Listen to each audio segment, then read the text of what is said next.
nós vamos nos degustar da palestra Contratos Eletrônicos, com o Eric Matfield. Ele tem desenvolvimento de projetos de transformação digital, participando ativamente nos processos de discussão e implantação de projetos disruptivos, como nota fiscal eletrônica, justiça digital, prontuário eletrônico do paciente, junta comercial digital, vivência com tecnologias de BPMS, CRM, assinatura digital e eletrônica, biometria, call center, atendimento digital, digitalização, OCR, ICR, IA de documentos e acesso às bases públicas. Com vocês, então, agora, até a questão de 1 hora e 10, quanto muito, né? Porque estendemos um pouco mais.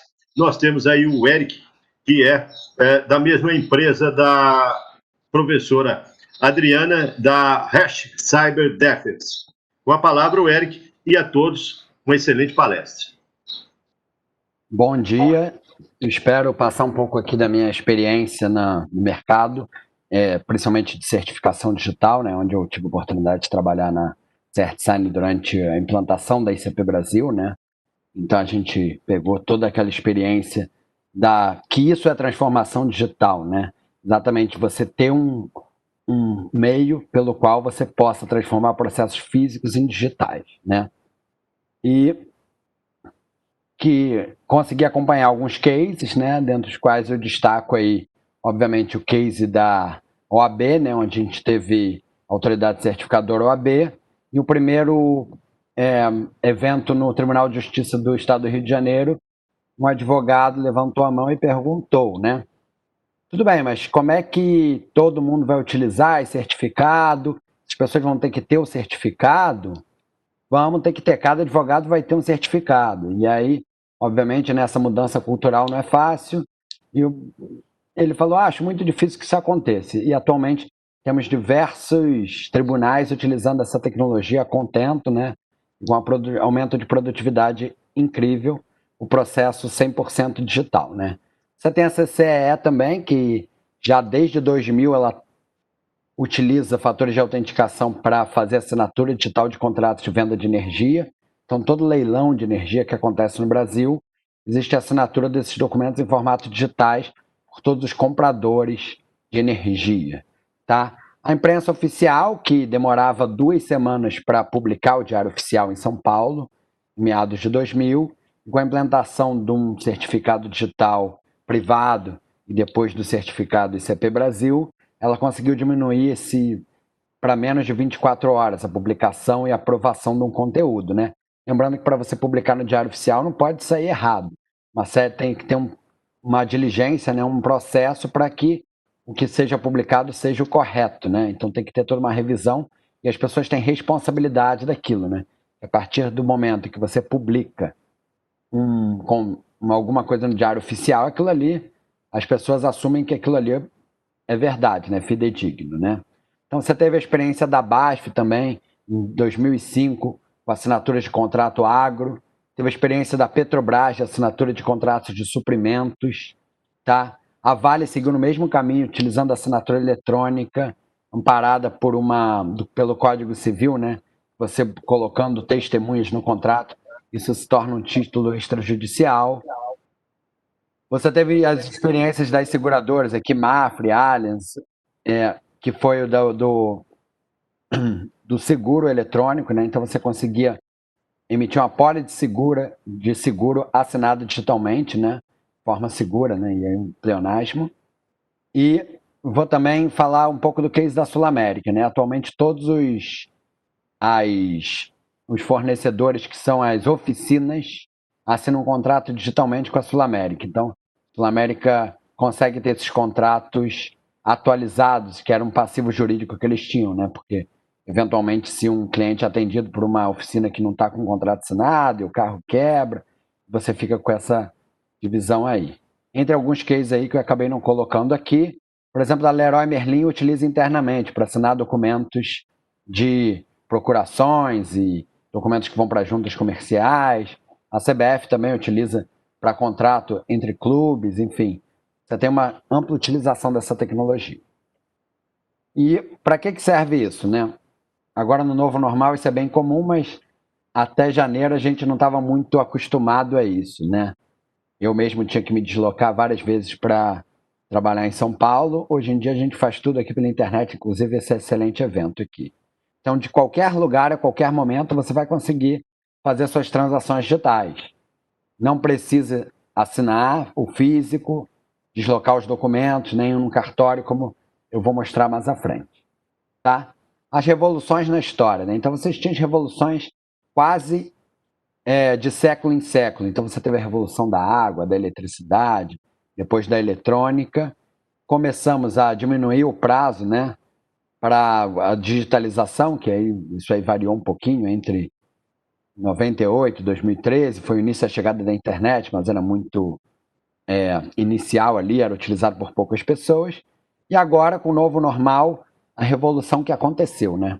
Então, você vê no quadro à direita aqui, que no mercado americano você teve 10 anos para que 14,4%, não, desculpa, 16% dos usuários entrassem no e-commerce. E em 8 semanas você teve um aumento de 11%. Então você quase dobrou ali o número de usuários de e-commerce. Por quê? Porque as pessoas foram forçadas. Eu mesmo já tinha utilizado e-commerce, mas nunca tinha feito compra de supermercado online e tive que fazer. Não teve dúvida que eu tive que fazer. Obviamente que destacando aí algumas questões, né, como a segurança da aplicação, né, para você colocar seus dados de pagamento. E quais as mudanças que aconteceram e quais tendem a se perpetuar, né? Então, 51 das pessoas pretendem continuar fazendo reuniões por videoconferência, assim como a gente está fazendo esse evento aqui, trabalhando remotamente, tá? Consultas médicas à distância vai ser muito importante, a gente vai falar um pouco sobre isso, tá? Então, de alguma forma, vamos continuar utilizando o ensino à distância, então a gente vai continuar sem o contato com as outras pessoas, então vamos ter que formalizar transações à distância, tá? Para um processo qualquer, o que você tem que se preocupar, seja ele físico ou digital, tá? Com a padronização do processo, né, que aquele documento seja o mesmo para todos, que ele seja conhecido, com a interoperabilidade, né? Por exemplo, um documento que você assine aqui, a pessoa consiga abrir na outra parte, seja imagem, seja em PDF, muito utilizado, ou mesmo em Word, tá? Ou qualquer outro formato aí, proprietário ou não. Disponibilidade, tá? Se aquele documento tiver, por exemplo, como eu vou falar mais à frente, algum software SaaS, aquele software tem que estar disponível, como no meio físico, aquele documento tem que estar disponível, né? Facilidade, que é o negócio da experiência do usuário, e a segurança, né? Esse documento, você tem que conseguir verificar que aquele documento foi formalizado e por quem foi formalizado, né? Então, como era o contrato físico? Você imprimia dezenas de papéis, assinava, muitas vezes tinha que rubricar contratos até de 500 páginas, dificilmente alguém lia esses contratos de mais de 30, 40 páginas, sendo que, obviamente, que é necessário que as pessoas façam a leitura do contrato, mas era feito rúbrica em todas as páginas. Eu mesmo cheguei a fazer rúbrica em contratos de 100 páginas. Isso era muito desgastante, tá? E depois você tem que enviar para as outras partes que tem que fazer o mesmo processo. Impressão, assinatura, transporte, cartório, para você ter o documento assinado finalmente, tá? Isso chegou com a síndrome da burocracia, né? Que as pessoas sempre, ao receber um documento, elas imprimem e guardam, tá? Mas 90% dos papéis nunca serão requisitados, tá? E 37% dos papéis poderiam ser somente digitalizados para fins de guarda, tá? E a estimativa é que para cada caixa armazenada, destruída, 4 novas caixas são armazenadas. Então, você tem aquelas empresas que fazem armazenamento de documentos com cada vez mais caixas, essa conta é cada vez mais alta para as empresas. E no mundo físico, você utiliza documentos de identificação, cartas, códigos de barra e assinaturas, e no mundo digital você tem que ter esses mesmos requisitos, tá? O requisito da identificação, da autenticação, o requisito do sigilo e da privacidade, o requisito da integridade, que é o que você formaliza, né, assina, tem que ser a mesma coisa que depois é apresentada, o mesmo conteúdo. E a questão do não repúdio, né, que é uma figura que não existe juridicamente. O que existe é a inversão do ônus da prova, mas fala muito em não repúdio, né? E quais são no mundo digital, que tipo de ferramenta você deve usar, tá? Você tem que utilizar os pilares da segurança da informação. Então, autenticação, privacidade, autorização, integridade e o não repúdio que eu já citei. Isso amparado. São tecnologias, né, que são amparadas pelas normas, a infraestrutura de segurança e as políticas de segurança. Isso tudo para um mundo digital confiável.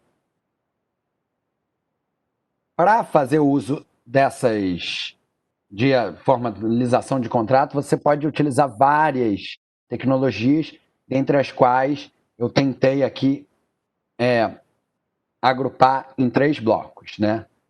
Primeiro, para trocar documentos, automatizar. Tem muita gente que assina, você pode fazer assinatura de documentos via Word, via Adobe, mas você perde um pouco da gestão do processo. Tá? Então você utiliza muitas vezes workflows, né, baseado em software como serviço, como são os portais atualmente. Então você tem essa tecnologia de Business Process Management, tá? Você tem a tecnologia de gestão de identidades, né, que é a PKI ou biometria, que trata da identificação, formalização, criptografia, né, pode ser simétrica ou assimétrica, mas você utiliza a criptografia, e muitas vezes bases públicas, que pode ser utilizado no caso da biometria ou em alguns outros casos. Tá? E muita gente confunde essa questão com a questão do blockchain, sendo que o blockchain atualmente ele não é a melhor tecnologia para identificação. Tá? Blockchain ela é uma tecnologia muito útil, existem diversos cases aí de sucesso, mas a tecnologia que ela trabalha com outro enfoque, né? Ela trabalha com enfoque em publicidade, a integridade que é dado pela assinatura digital também é dado pelo mesmo método criptográfico com blockchain, tá? Rastreabilidade, e o blockchain ele traz outras coisas, né? Que é o peer-to-peer, de você não gastar 2 vezes a mesma, por exemplo, uma receita médica, né? Dando um exemplo diferente do dinheiro, né? Que é o Bitcoin que todos conhecem, que são as criptomoedas. Então você poderia fazer uma receita médica que só pode ser utilizada para você retirar um remédio. Então, atualmente, você tendo uma receita médica assinada com um certificado, por exemplo, você poderia ir na farmácia. Como essa farmácia se comunicaria com todas as outras farmácias de forma a que a outra farmácia não utilizasse essa mesma receita, uma vez que você não tem cópia de documentos digitais, né? No documento digital você pode apresentar 2 vezes sem problema. Então, teria que ser utilizado ou um banco de dados ou, por exemplo, uma tecnologia de blockchain. Tá? Você tem, no caso, principalmente do Ethereum, mas você tem a figura do smart contract, né? Que é um contrato que você consegue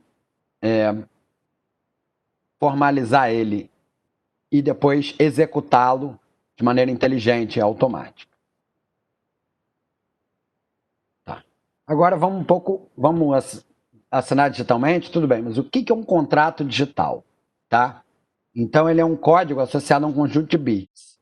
Então ele não é nada mais que isso. Tá? E no direito, o que ele é? Ele é um contrato digital, aquele que é formalizado por meio eletrônico. Então, você tem essas 2 definições, né? A digital e a jurídica, né? Em que o contrato digital ele é tanto um conjunto de bits quanto um documento eletrônico transmitido pela internet que determina deveres e obrigações jurídicas. Um pouco dos ganhos da assinatura digital eletrônica, para entrarmos no tema, Então você tem desde a economia de tempo e dinheiro, simplicidade, mobilidade, segurança, uma solução mais sustentável, porque não gera papel, tá? E tem, a partir dessas leis e normas, uma confiabilidade. E a partir do uso de ferramentas de gestão, uma produtividade e controle. Vamos falar um pouco sobre a MP 2200, que agora eu vou falar um pouco mais à frente, temos uma nova lei que trata do tema, mas a MP 2200, que está desde 2001, ela trata documentos assinados digitalmente como verdadeiros em relação aos signatários. Então, eles presumem-se verdadeiros. Tá? E as outras tecnologias, desde que haja concordância entre as partes. Tá? Então, você pode utilizar qualquer outra tecnologia, desde que você tenha uma admissão pelas partes para quem foi oposto àquele documento. Quais são os requisitos de validade, tá? De uma assinatura eletrônica, por exemplo? Comprovar a autoria e integridade, admitido pelas partes como válido ou aceito pela pessoa que for oposto do documento. Na ICP Brasil, você já tem a capacidade probatória maior. Você já tem a autenticidade do certificado. O certificado ICP Brasil normalmente tem o CPF da pessoa física e ou o CNPJ da pessoa jurídica. Desculpe. O CPF da pessoa física, certificado de pessoas físicas, e no CNPJ, você tem o CNPJ e o CPF. Então, você não precisa de uma discussão judicial, porque os peritos já sabem que aquele documento assinado com certificado do CP Brasil, ele tem alguns padrões que já são definidos pelo órgão que normatiza isso, que é o ITI, que é do governo federal, esse órgão. Tá? E a única forma de você provar que uma assinatura digital não foi feita é você provando que alguém estava em posse do seu certificado digital, pois até no momento da entrega do certificado digital você assina de própria firma um documento falando que você tem ciência que esse certificado está em sua posse. Isso tem alguma dúvida jurídica, visto que agora foi definido os certificados em nuvem, em que trocaram a posse, que era física, que era um hardware criptográfico, pela posse em plataformas, que o certificado fica na nuvem, você tem um segundo fator de autenticação. Eu vou descrever isso um pouco mais à frente também. Como é que são os modelos, né? O modelo europeu, que é a diretiva de 93 de 1999, são de PKIs públicas, tá? O modelo americano de 2000, ele prevê PKIs privadas, então o governo americano não tem a PKI pública. E o modelo brasileiro, que era da MP 2200, depois foi votada a MP 983, atualmente sancionada a Lei 14.063, também vou comentar um pouco mais à frente, que define uma PKI, né, uma infraestrutura de chaves públicas brasileira, tá? Então, a PKI estatal, que não impede livre escolha entre particulares, é muito importante dizer isso, que os particulares, né, pessoas físicas e pessoas jurídicas, entre si, podem escolher o melhor formato melhor tecnologia para ser utilizado. E interoperabilidade com aplicações IGOV pressupõe o certificado CP Brasil, mas a MP 983 mudou um pouco isso em algum tipo de utilização para o governo. Como é para utilizar um documento, né? Como é que você tem que armazenar esse documento? Onde ele deve estar? Então, não tem nenhuma regra.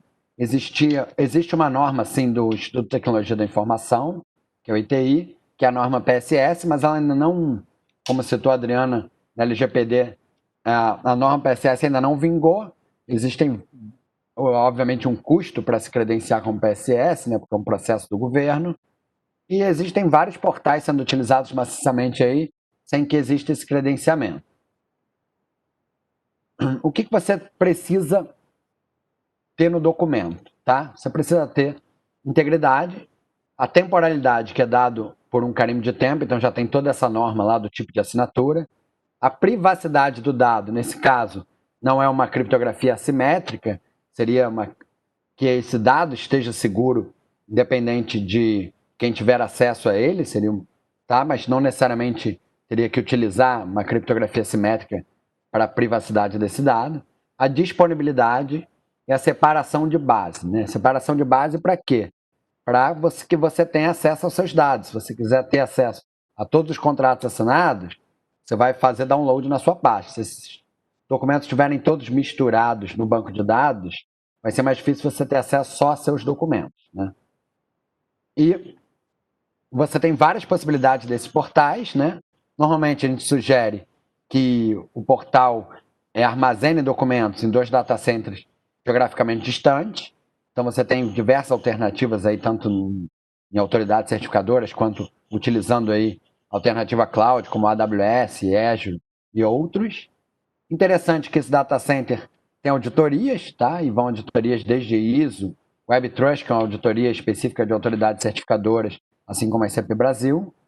E, como eu citei, fácil integração por meio de APIs, que a maioria das pessoas jurídicas aí maiores, né, vão utilizar outros sistemas de informação internamente que tem que se comunicar com esses sistemas. Tá? Como é que funciona a assinatura digital com o ICP Brasil?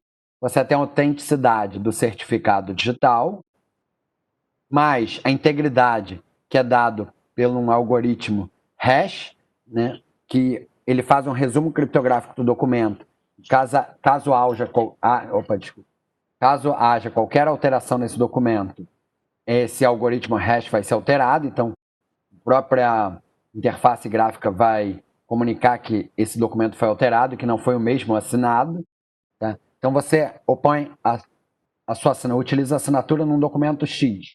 Qualquer alteração daquele documento retira a validade jurídica daquela assinatura. Obviamente que você assinou o documento como ele estava. Então, se ele foi alterado, é importante que você tenha uma tecnologia para verificar isso. E a validade jurídica, como eu disse, é que presumirá ser válido. Obviamente que isso sempre cabe uma perícia, mas nesse caso, a jurisprudência, a lei, né, e a jurisprudência tem dado a prova jurídica aí pelo certificado ICP Brasil assinado de forma correta. Lembrando a questão da temporalidade, se vocês quiserem, você pode utilizar 3 horas no computador. Tá? Então, você pode utilizar uma hora, que é a hora do usuário, que é a hora da máquina do usuário, que qualquer usuário com acesso ao Windows, ou seja, outro sistema operacional, consegue alterar a hora do seu computador. Você pode utilizar uma hora do servidor em que aquele documento está armazenado. Nesse caso é mais difícil de alterar a hora, mas qualquer pessoa com acesso ao banco de dados, um privilégio maior, conseguiria alterar essa hora. Então, uma fraude era passível. E no caso do carimbo de tempo, você utiliza uma hora do Observatório Nacional, que é a hora nacional. E com uma assinatura, né, de um terceiro de confiança, que seria uma autoridade certificadora de tempo, para atestar aquela hora.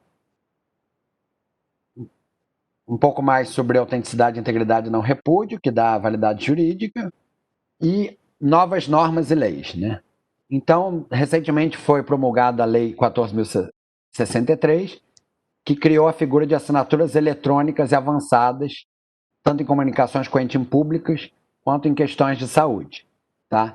E a principal mudança que ela traz é alteração sobre documentos de registro comercial. Então, as juntas vão ser obrigadas a aceitar uma assinatura avançada. Nesse caso dessa lei, ela definiu a assinatura ICP Brasil como uma assinatura qualificada. Então, as juntas comerciais não vão ser obrigadas só a receber a assinatura ICP Brasil, elas vão ser obrigadas a ter uma assinatura avançada também. E documentos médicos também, que não foram bem específicos, também poderão fazer outro tipo de assinatura, nesse caso a avançada também. O provimento número 100 do CNJ, então ele é importante porque ele define a possibilidade de um ato notarial híbrido. Então, o que é isso? Uma parte assinar o documento digital e outra parte assinar físico. Já existe uma jurisprudência que, se os conteúdos forem semelhantes, tá? Isso aí necessita de perícia, obviamente. E tem uma série de variáveis, né? Se o documento é dinâmico, se não é dinâmico, enfim. Mas se os documentos tiverem conteúdo igual, você pode fazer a assinatura física e a outra digital, por exemplo, assim como resoluções específicas desde o início da pandemia aí, que são resoluções de telemedicina, prescrição digital, prontuário digital e apostilamento de diplomas, que é uma resolução para o segmento de educação. Falando um pouco sobre a Lei 14.063, ela define uma assinatura eletrônica simples, que pode ser qualquer uma, desde biometria, login e senha, correio eletrônico, click-through. Uma assinatura avançada, que se dá por um certificado digital que não tem que ser da ICP Brasil. Um certificado digital, por exemplo, você tem infraestrutura de chaves públicas de faculdades para assinar documentos com aluno. Você tem infraestrutura de chaves públicas de empresas para assinar documentos, por exemplo, de RH. E a qualificada, que é a que a gente já usa há muito tempo em CP Brasil, que ela continua sendo necessária para documentos que têm sigilo, para documentos fiscais e documentos do judiciário normalmente utilizam assinatura ICP Brasil também. Assinatura sem certificado digital, tá? Então você já tem no Código Civil que a validade do negócio requer agente capaz, objeto lícito e a forma prescrita ou não de defesa em lei. Tá? O artigo 107, tá? Reza que a validade da declaração de vontade não dependerá de forma especial, senão expressamente quando a lei exigir. Então, em todos os casos que não existe uma lei específica, você pode utilizar o melhor meio para declarar sua vontade. Uma das formas de declarar vontade é a assinatura de um contrato, por exemplo. E no artigo 585, inciso 2, transforma em títulos executivos extrajudiciais o documento assinado pelo devedor e por outras duas testemunhas. Então, o documento não sendo ICP Brasil, você não querendo passar por uma perícia antes de executar, é sugerido que você coloque duas testemunhas para que esse documento vire um título extrajudicial. Aqui como funciona a plataforma de assinatura, você sobe um documento eletrônico, normalmente faz upload na plataforma de assinaturas. E depois esse documento, apesar de mudar muito o formato, então, num documento CADES, que é um padrão de assinatura, você tem um arquivo, por exemplo, com a P7S, então você só consegue ler esse arquivo em alguns softwares específicos. A maioria das empresas fez um suporte em PDF, né, que no final desse documento adicionaram, então, as informações de assinatura desse documento, seja assinatura digital ou eletrônica. E por meio de um QR Code, ou um código de barra, ou um link, ou mesmo um hash do documento, que é esse número aqui enorme que está aqui no meio do documento, você consegue localizar ele naquele respectivo portal para verificar e, se for o caso, periciar ele. Nesse caso, você vai ter que periciar o arquivo P7S, se for um documento CADES, né?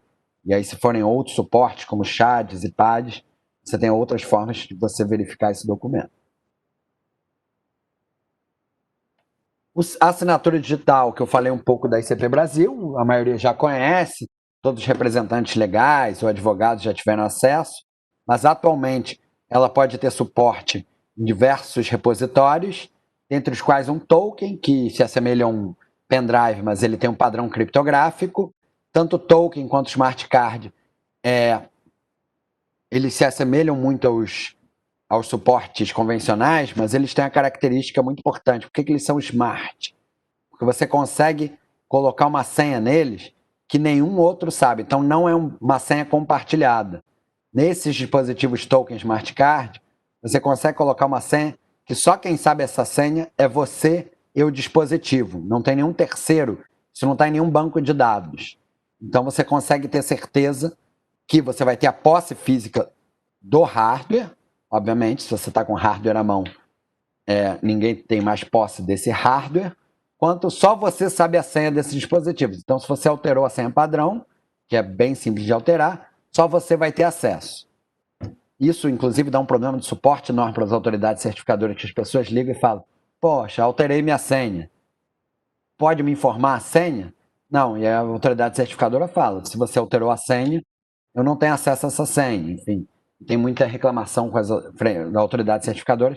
Existe uma ignorância sobre essa senha, né?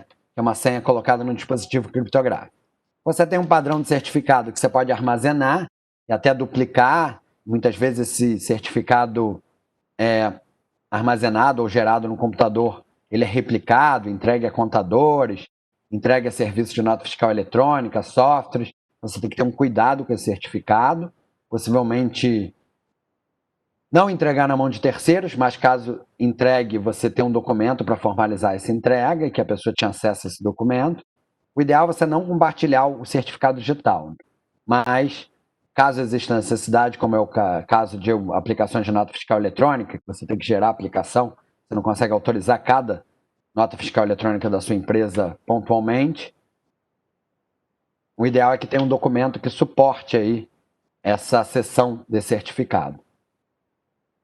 Certificados emitidos em celulares, então você tem desde repositórios criptográficos em celulares, como já foi criado por algumas empresas, como mesmo você emitir um certificado no repositório aí, seja do iOS ou dispositivo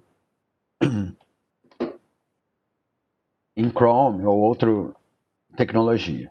Você tem o HSM, né, que a gente brincando chama de um super token, que é um dispositivo que você pode armazenar inúmeros certificados digitais e gerar slots para a gestão. Existem alguns modelos de HSM que até previnem o acesso a slots, mesmo para o administrador do sistema.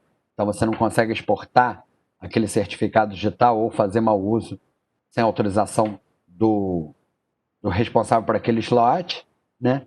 E o certificado em nuvem. E o certificado em nuvem foi uma grande discussão. Por quê? Você deixa de ter a posse física do certificado para substituir essa posse física, por um segundo fator de autenticação. Mas não tem na norma, que é a norma da ICP Brasil, norma do PSS, que estabeleceu esse certificado em nuvem, uma restrição a esse segundo fator de autenticação. Então, eu sou um pouco crítico dessa forma, porque você teria que ter uma segurança maior de segundo fator de autenticação. Porque login e senha é uma senha compartilhada. E o certificado digital, que é um arquivo que tem que ficar em posse do usuário, ele ser protegido com uma senha compartilhada não é um nível de segurança mais adequado. E outros níveis de segurança, como biometria, por exemplo, biometria, que eu vou falar um pouco mais à frente, pode ser um nível de segurança adequado, desde que a plataforma biométrica tenha esse nível de segurança. Então, você tem uma série de dúvidas sobre a posse unívoca ou não da chave. Tipo de assinatura sem certificado digital ICP Brasil. Então, você tem o certificado digital privado, que foi qualificado como assinatura avançada, a senha ou outras assinaturas eletrônicas não tecnologicamente determinadas, como existe o OTP, que é um One-Time Password, que é um número gerado aleatoriamente, que muda de tempos em tempos, que tem uma segurança maior que a senha, ou autenticações biométricas. Falando um pouco sobre assinaturas eletrônicas que elas não são tecnologicamente determinadas, então não existe um padrão para as assinaturas. Tá? Então elas são reconhecidas por seres humanos, não orientadas tecnologicamente. A tecnologia normalmente é garantida pelo fornecedor, então você tem que confiar no fornecedor. Isso, conforme a lei, deve ser admitido pelas partes como válido. Não há comparação com banco de dados, então muitas vezes esse fator de autenticação aí, você não precisa de um banco de dados para, por exemplo, você pode ter, no caso da assinatura eletrônica, um envio por e-mail da pessoa, depois o informe ou por SMS pelo número do celular, ou mesmo coletar o IP da máquina que ele está realizando aquela assinatura, e depende de perícia para comprovar a autoria. Então você tem uma admissão pelas partes, né? Uma assunção pelas partes, mas se elas não tiverem em harmonia, você vai depender de uma perícia para comprovar aquela autoria. Então, a assinatura eletrônica, como eu já falei, ela pode ser desde uma coleta de grafia.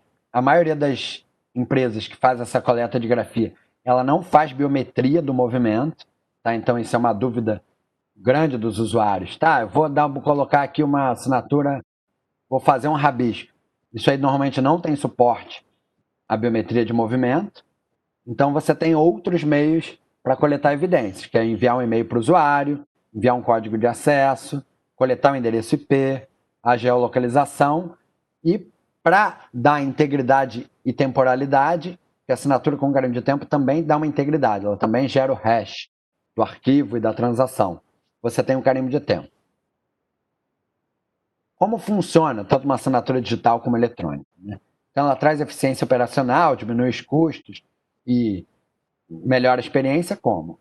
Os documentos são ou feito upload ou armazenados num repositório em nuvem.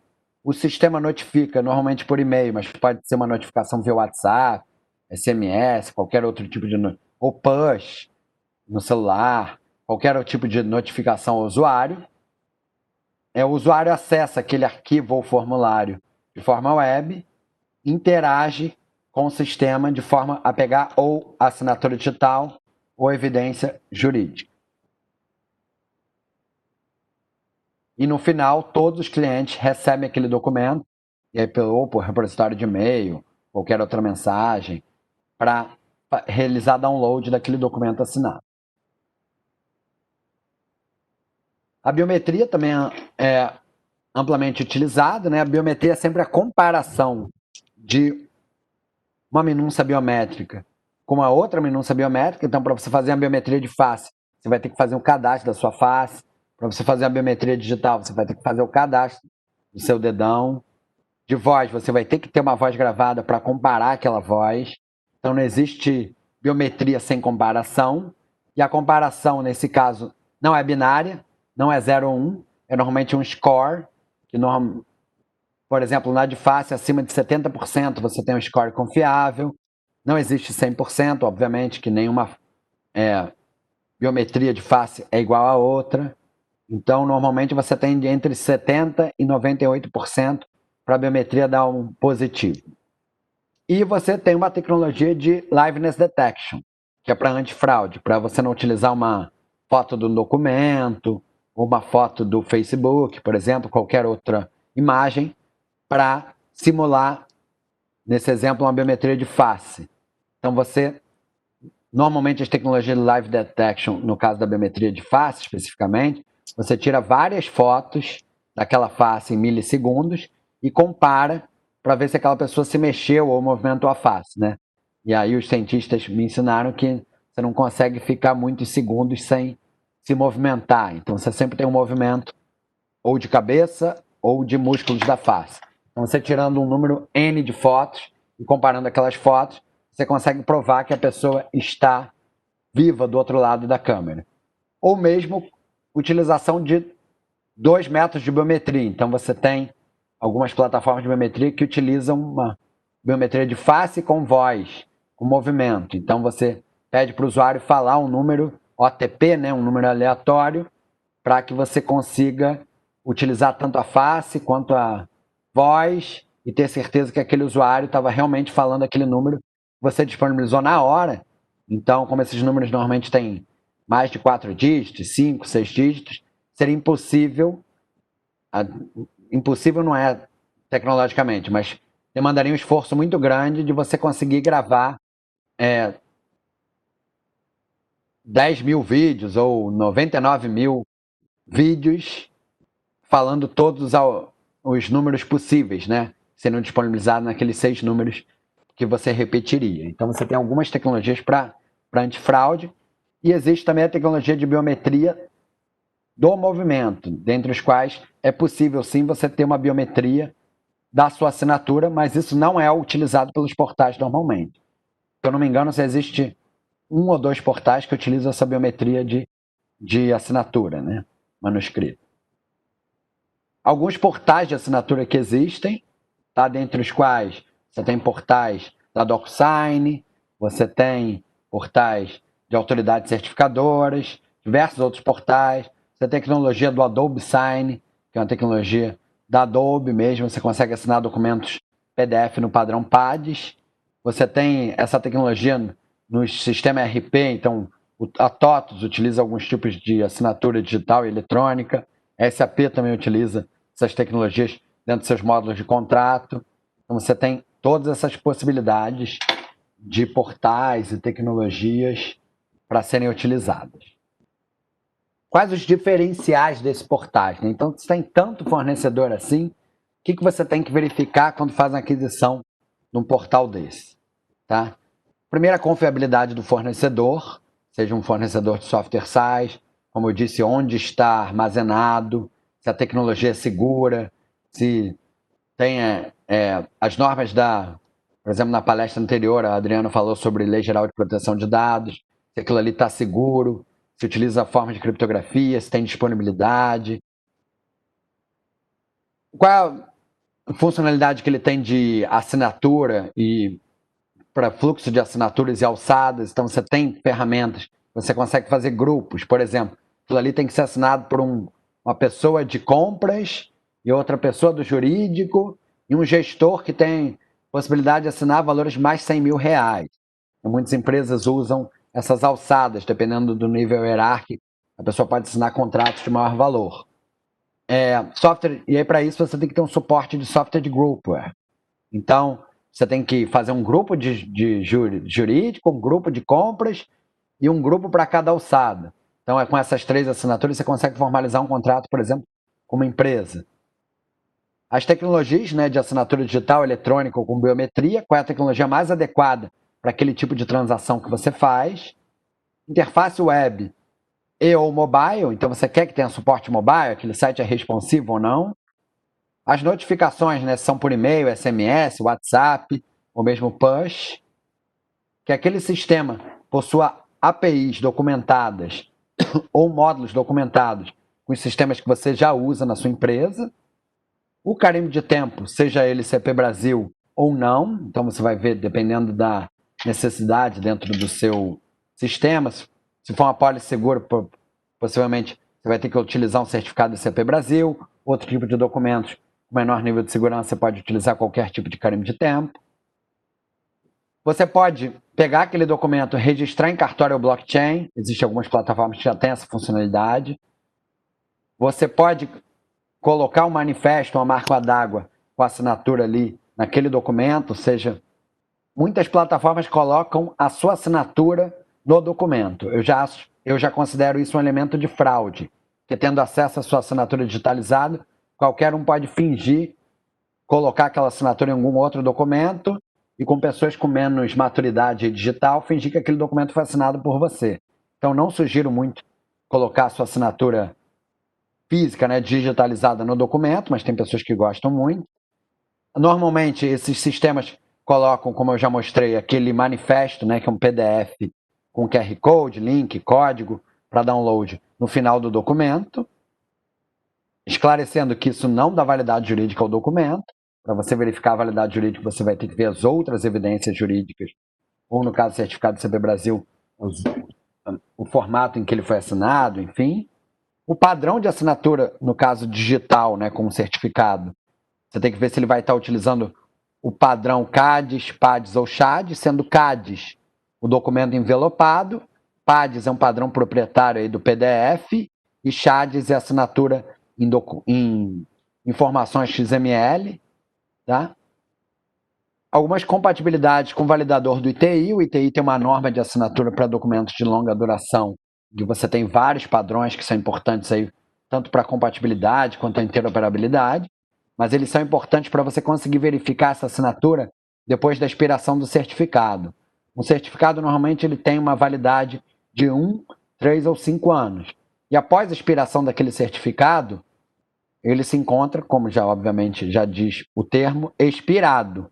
Como você vai verificar que aquela assinatura foi feita quando o certificado ainda estava válido? Ou mesmo, se um certificado digital for perdido, a pessoa pode revogar o certificado. Como você vai verificar se aquele certificado, se a assinatura foi feita antes da revogação do certificado, por exemplo? Então, eu já falei um pouco também de data centers. disponibilidade e suporte, tem que ver se aquela aplicação está disponível, se a empresa é confiável, se daqui a 10 anos essa empresa vai existir, ou mesmo se antes dela deixar de existir, deixar de disponibilizar quando o seu contrato expirar, você vai ter meios de fazer download daqueles documentos e deixar eles disponíveis para os demais usuários. E existem diversos serviços agregados. Existem serviços de e-mail registrado, você consegue pegar o log do que o usuário recebeu o e-mail. Templates de documentos, você tem aplicações hoje em dia, por exemplo, da prescrição médica, que você tem um template no site do CFM, você tem que baixar, mas existem algumas plataformas que já podem preencher aquele documento automaticamente e utilizar os templates corretos, padrões de documentos corretos. Você tem possibilidade de usar a inteligência artificial de documentos para automatizar algumas etapas ali que seriam manuais, ou mesmo fazer apps personalizados. Então, a gente teve um exemplo de um app do Santander que ele queria disponibilizar para N faculdades fazerem assinatura de documentos e de contratos, que teria todo um look and feel, né? Uma interface gráfica ali com o logo da faculdade, do Santander, diversas personalizações daquele app. Agradeço, não sei se foi 1 hora, não, gente, acabei que não marquei aqui, mas agradeço aí, me disponibilizo para algumas perguntas. Tá? Esse tema, apesar de já estar sendo, desde 2000, né, que existe a regulamentação, e antes você já tinha o case como da imprensa oficial de São Paulo, mas ele ainda sugere muitas dúvidas. Agora, no início da pandemia, tinha muita gente assinando, digitalizando, mesmo com algumas plataformas sem custo aí. As pessoas precisavam assinar, preferiam assinar e digitalizar do que utilizar uma tecnologia mais robusta. Então, esse tema ainda tem muitas dúvidas no mercado. Eu estou à disposição para qualquer dúvida. Bom dia, Eric. Posso te fazer uma pergunta? Claro. Meu nome é José Carlos, sou aqui da Unesp de Marília. A gente está desenvolvendo um sistema de gestão arquivística de documentos, né? Está começando a desenvolver os ofícios, os processos e e-mail eletrônico dentro da Unesp. Então, a gente vai usar a assinatura eletrônica com usuário e senha que tem dentro da universidade já num sistema único. A minha dúvida é a seguinte: a gente vai garantir lá, né, a autenticidade, vai garantir a integridade, vai ter chave hash, a gente vai seguir todas as normas do CONARC para poder garantir a autenticidade e integridade do documento. Mas, assim, é uma assinatura eletrônica, né? Está dentro da Unesp, está reconhecida dentro da Unesp. Se em algum momento esse documento tiver que sair para fora da Unesp, né, ele vai ter validade legal, porque ele vai ter uma assinatura eletrônica, né? Ele não vai ter uma assinatura digital reconhecida pelo ICP Brasil. Essa é a minha dúvida. Então, esse documento tem validade jurídica entre as partes, tá? Então, a MP 983, que depois virou a Lei 14.063, ela prevê entre as partes, né, entre representantes privados, qualquer tecnologia. Porém, em documentos que tenham que ser trocados com, por exemplo, outra faculdade, já existe uma extensa regulamentação do diploma, por exemplo. Mas existem outros documentos que você pode utilizar outro tipo de assinatura. Isso depende, tá, José, das formas que você vai usar para pegar o consentimento, por exemplo, do aluno. Como você vai provar a autenticidade do aluno. Você vai fazer auditoria, você vai guardar esses logs todos de assinatura, você vai fazer auditoria, porque a integridade, eu vi que você já se preocupou. E a requisição do login e senha, por exemplo, você vai guardar o log dessa requisição com todos os dados, clique-truco, IP da pessoa, se cadastrou, em que máquina foi, todos os requisitos vão te dar evidências jurídicas para você comprovar depois essa assinatura. Mas no caso de alguns documentos específicos que são mais públicos, né, não públicos do termo do governo, né, mas que são públicos, por exemplo, o diploma, né, não necessariamente a pessoa vai fazer um mestrado ou doutorado na Unesp também, pode fazer em outra faculdade. Então ele vai ter que provar. Para que essa faculdade não tivesse que haver um mecanismo dela te consultar, que seria muito complexo, né? Você teria que ter protocolos para te consultar e de respostas, enfim. Esse tipo de assinatura tem que ser digital. Existe uma dúvida, já existe até o case da PUC Minas, por exemplo, que utilizou a assinatura digital ICP Brasil do signatário do diploma, que é o responsável lá pela cadeira, e assinatura digital com uma PKI privada dos alunos, que também tem que assinar o próprio diploma, né? Quando você vê o diploma físico, tem assinatura de todo mundo. Mas a lei prevê somente a assinatura ICP Brasil do responsável pela cadeira, o representante legal, enfim, depende da estrutura da faculdade ou universidade. Então, você tem essas questões. Você quer provar isso num momento, você vai ter o log da solicitação desse login e senha, você vai guardar isso, você vai ter auditoria no seu data center. Eu já vi que a integridade você já está preocupado. Você vai ter temporalidade e você vai ter o requisito do tempo, né? Então, em que momento foi feito aquilo? Você vai guardar aquele log também? Você vai utilizar um relógio no seu data center sincronizado com o Observatório Nacional? Vai fazer um carimbo de tempo privado? Enfim, existem várias preocupações, mas o que não proíbe você de fazer uma assinatura eletrônica no ambiente entre aluno e faculdade, tá bom? Então, as preocupações aí são necessárias. Tá, então, se eu garantir com metadados a cadeia de custódia ininterrupta lá, com todas as informações, seguindo inclusive aquele ARC Brasil que orienta tudo isso, então eu consigo dar validade jurídica se um dia esse documento precisar sair dos muros da Unesp. Então é isso. Não, validade jurídica. Não. Você vai dar evidência jurídica. Evidência jurídica, tá. E se alguém duvidar daquela transação, você vai apresentar as suas evidências. Nesse caso, você vai ter evidência de que foi o aluno mesmo que solicitou aquela senha. Então você vai armazenar alguns dados. Tem vários tipos de dados aí, você que é da cadeira, você deve conhecer todo tipo de dado que você pode coletar. Depois, durante a transação, você já vai colocar um algoritmo hash, vai ter integridade. A temporalidade, tá? Lembrando que toda a legislação de arquivismo, né, ela é voltada, ela está se atualizando, obviamente, mas ela é voltada para digitalização. E esse tipo de documento que você está propondo é nato digital.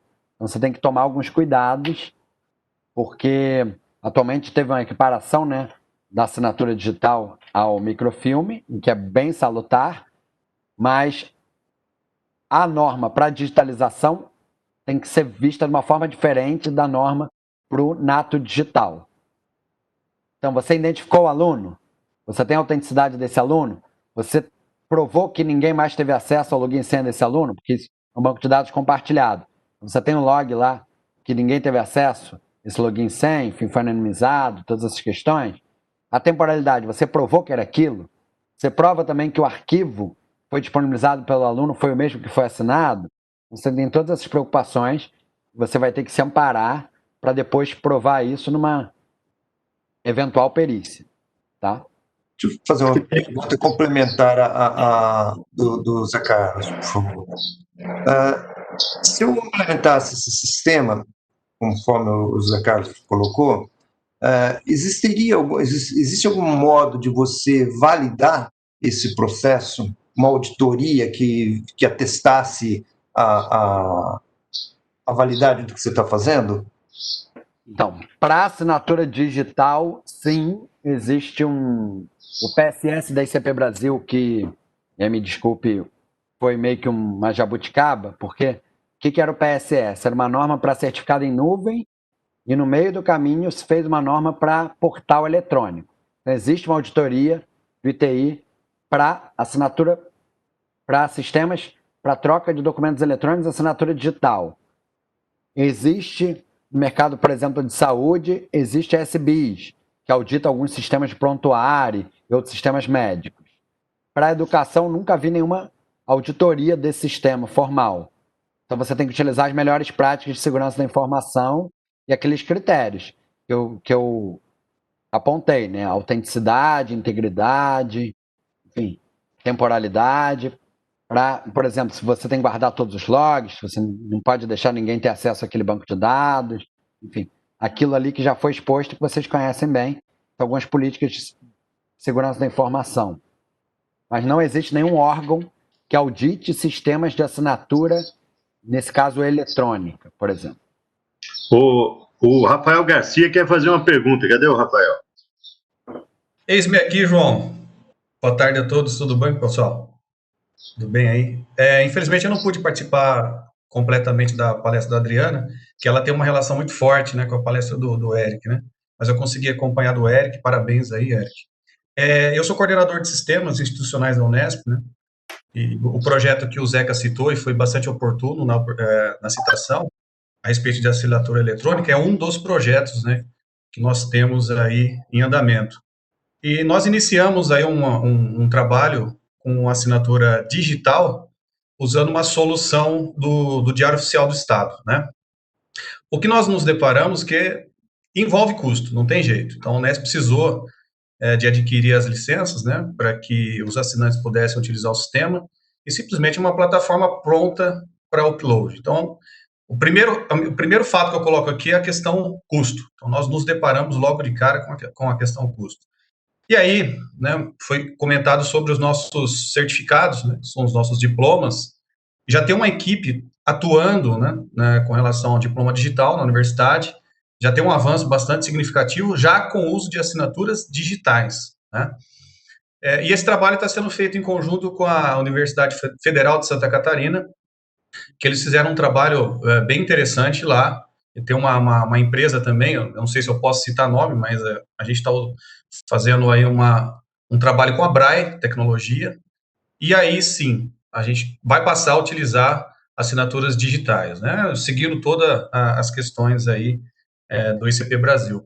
Mas, da mesma forma, a gente precisa de ter uma infraestrutura para manter isso, envolve custo, né, e envolve criação de APIs para comunicação. E o nosso objetivo é que todos os sistemas institucionais possam usar essa interface. Então, a questão que eu coloco para o Eric é o seguinte: Eric, nós estamos realmente no caminho certo? Ou você recomendaria que nós, de repente, né, utilizasse uma outra solução, né? Porque a gente tem problema, é um órgão público, então a gente tem o fator custo, tem o fator infraestrutura, tem o fator pessoas, né, tudo envolvido. Então, eu gostaria que você comentasse um pouco e qual é a proposta que você poderia passar para nós, por gentileza. Nós vamos deixar, então, o Rafael com a última pergunta, Eric. Se você puder resumir em um prazo de 4 minutos no máximo, a gente agradece.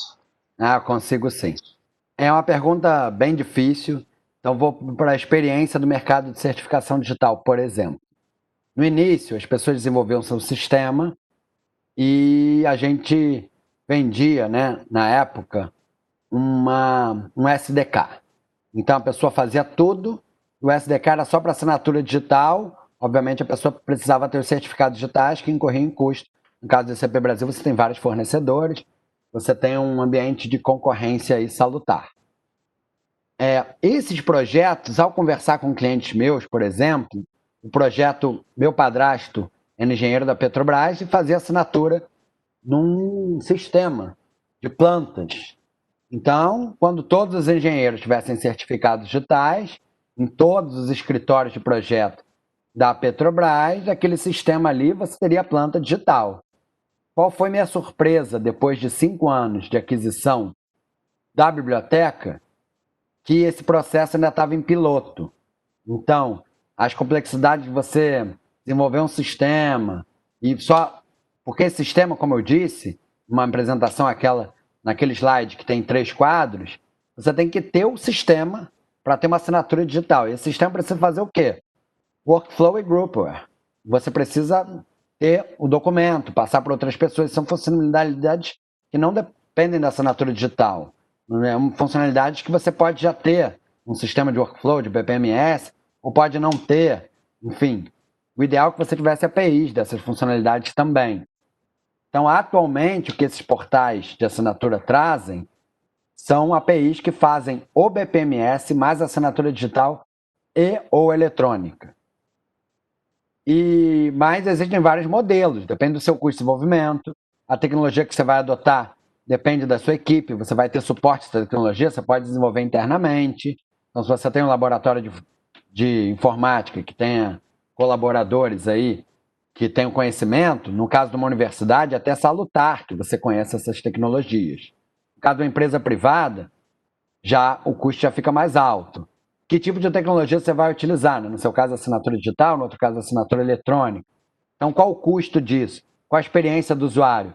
Cabe que cada aluno vá lá comprar um certificado digital ICP Brasil, em outro lugar. Então, para assinar contrato aqui comigo, você precisa ir para outro lugar. E como se diz, a experiência do usuário, né, o ciclo de compra, você vai quebrar o ciclo no meio, né? Vou assinar um contrato aqui, não, vai num terceiro. Então, isso depende tanto da experiência do usuário que você dá, quanto do esforço que você quer da sua empresa. E os custos, você pode comprar um SDK, você pode comprar uma plataforma pronta, você pode utilizar na interface, mas não vai ter a minha marca aqui. Você pode pagar mais um pouco para personalizar essa interface. Isso depende do seu projeto. Sendo que você tem que ficar de olho sempre no custo total de propriedade, né? Então, no caso da BRAE, provavelmente você está comprando carimbo de tempo com ele. Então, você já tem um carimbo de tempo. Mas para fazer uma autoridade certificadora de tempo aí dentro, daria para fazer? Daria. E você tem um custo mensal. Qual é a quantidade de transações que você vai fazer? Então, você vai fazer aquela conta ali facilitada, porque na prática sempre vai ser diferente, para te dar o custo ótimo, dependendo do número de documentos, do tipo de colaborador que vai utilizar aquele documento. Enfim, tem que ver todas essas variáveis, não é resposta simples e binária, sim ou não, vale a pena isso ou aquilo, depende da sua estrutura. Muito obrigado, Eric, obrigado ao Rafa, ao Castanho, aos demais que também interviram. Queremos agradecer imensamente a palestra aí do Eric, que teve uma contribuição valorosa, extremamente importante nesse contexto do nosso WebInfo, o nosso encontro de informática da nossa universidade, da nossa Unesp. Muito obrigado, Eric, parabéns pelo seu brilhantismo nesta tarde já de terça-feira, dia 6 de outubro. Muito obrigado mesmo, valorizou muito o nosso WebInfo. Obrigado, João, estou à disposição.